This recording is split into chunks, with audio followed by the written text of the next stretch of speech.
Lewis Hamilton will have a new Mercedes team at the next season after George Russell was chosen to replace Valtteri Bottas. Russell excelled during 3 seasons with Williams and will now get his opportunity to impress on the big stage.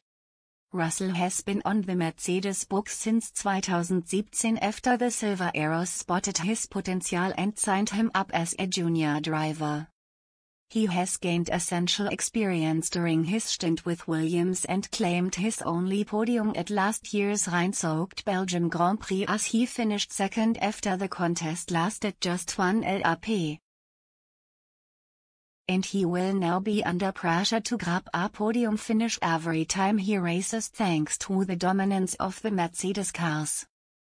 Russell's pairing with Hamilton means the Silver Arrows have brought an end to the relationship between the 7-time champion and Bottas. The Finnish driver had lined up alongside Hamilton for 5 seasons but has now moved to Alfa Romeo ahead of the new season. And legendary driver Mika Häkkinen has suggested that Mercedes lacked respect for his compatriot as he wasn't given the credit he deserved.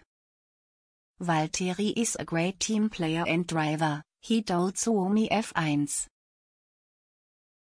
He's going to drive in a great stable.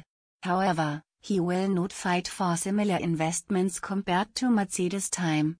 The resources of the stables are not comparable. Now, however, he can prepare in the long run. At Mercedes, with 1-year contracts, light was always visible at the end of the tunnel, but there was always a locked door. That uncertainty eats away at self-confidence. He didn't get the credit he wanted from Mercedes. If the carpet is constantly pulled from under your feet, it eats away at your confidence. Now Valtteri has the opportunity to drive in the stable in the long run, where he is trusted.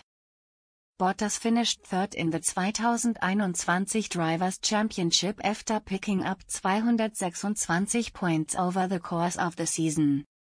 The 32-year-old won the Turkish Grand Prix in October and also landed 10 other podium finishes. He was far more consistent than Red Bull as second driver Sergio Perez, who ended the season 4th in the overall standings after claiming only 5 podium finishes. But that wasn't enough to persuade Mercedes bosses to keep him on for a 6th season. Bottas will now line up for Alfa Romeo as part of a no-look partnership alongside Guan Yu Zhou after Antonio Giovinazzi and Kimi Räikkönen both left the team at the end of last year.